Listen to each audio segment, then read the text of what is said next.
I'm sitting now. It's great. It's amazing. I absolutely love it. If you want a cheap house, come on over to Toledo, because our housing climate is completely different than pretty much everywhere else in Ohio. I have a lot of friends that live in Columbus, and they're telling me, hey, we put an offer in on a house, and congratulations, what was the offer? And they're like, yeah, we put an offer down for $277,000 for like a normal 3-bedroom house.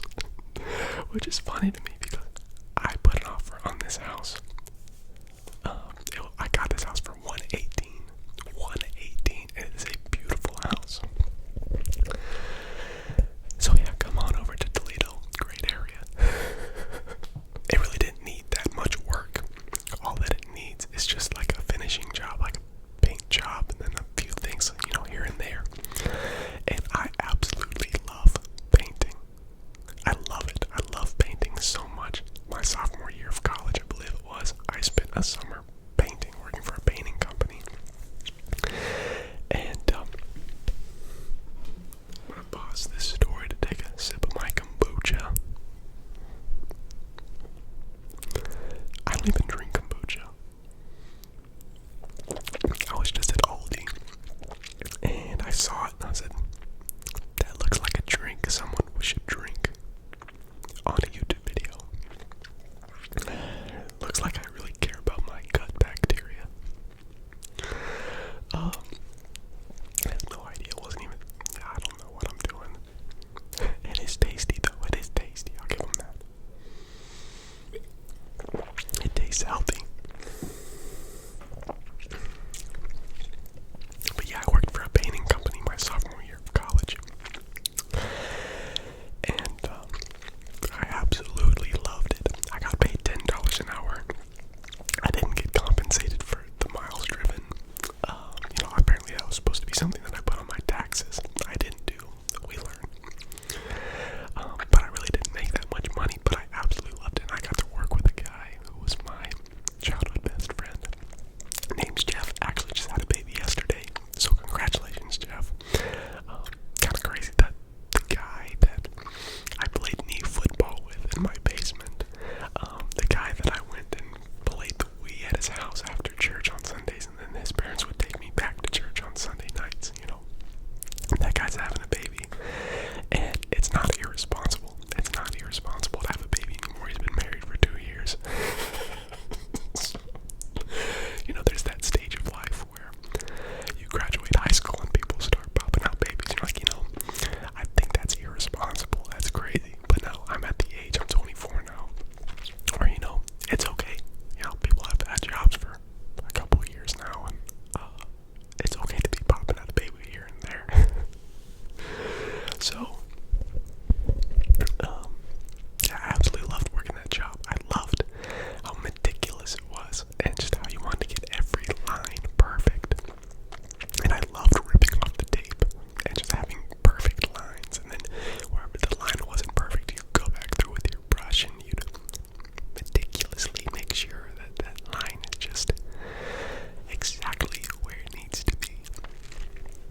I absolutely love it. So I love painting this house. The only room that I've really painted so far is the master bedroom, and it took me forever.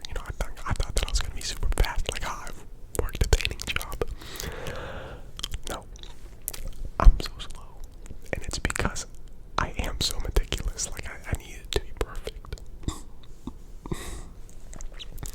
But guess what? That room is perfect. It looks amazing. It looks so good. We painted our master bedroom like a light military green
in my soul, I'm a 4th grade girl. And I could have said, I'm okay with that. I'm okay with that. I'll be that.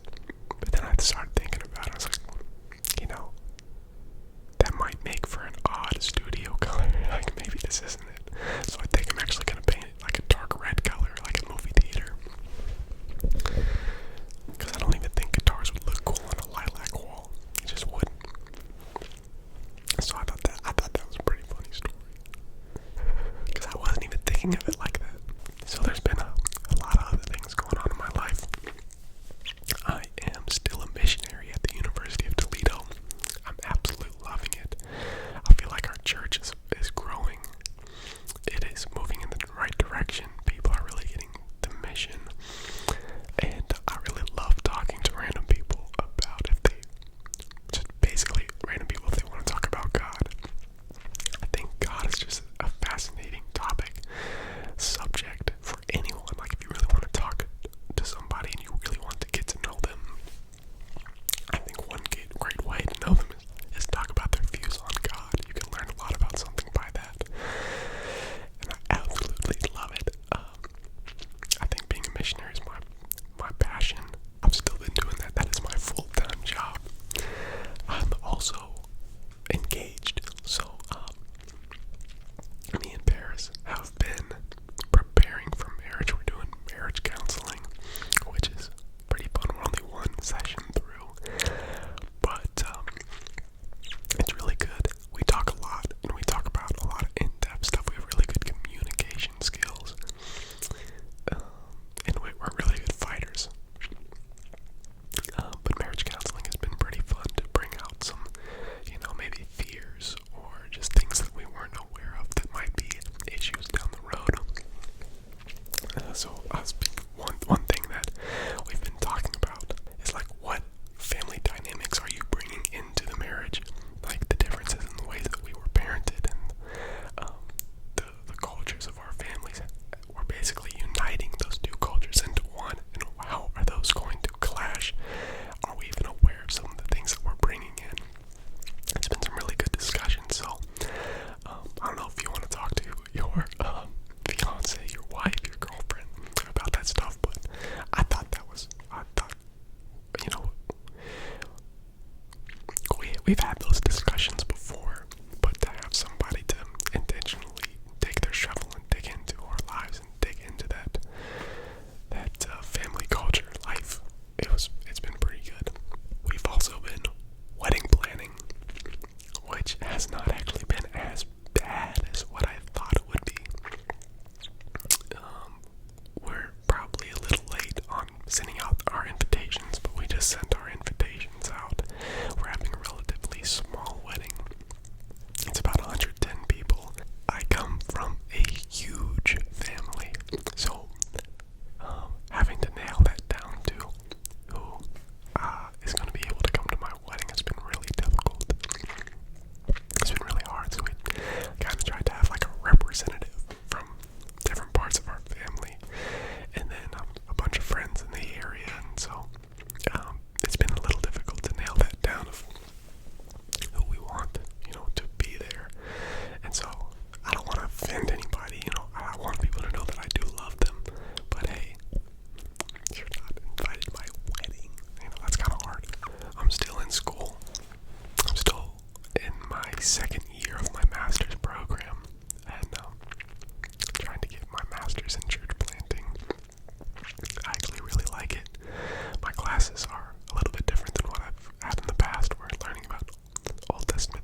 can do one thing to make you super uncomfortable, what would that be? So I don't remember what I said, but I thought that was a fascinating answer. He said that, like, to remain creative, he has to stay outside of his comfort zone. And so, like, when I think about the times of me being the most creative, I was just so far out of my comfort zone. Like, creating this YouTube channel was way outside of my comfort zone. Creating, starting a merch company, not a merch company, but my apparel company, that was out of my comfort zone. A lot of my hobbies were hard, like me learning how to play guitar. That was very difficult. It's out of your comfort zone.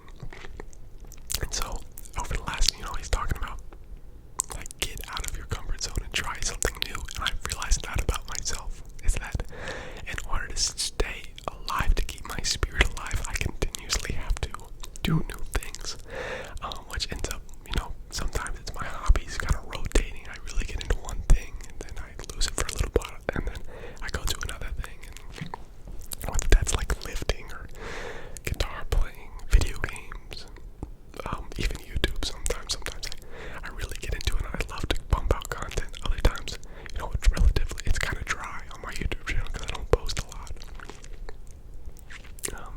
But that's exactly how my dad was, and we used to make fun of him because he would get into these hobbies and then ditch it after a year or 2 years.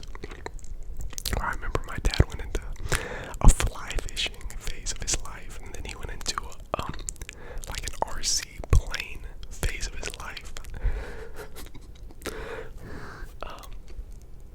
Those were like the two really weird ones that were kind of off the wall.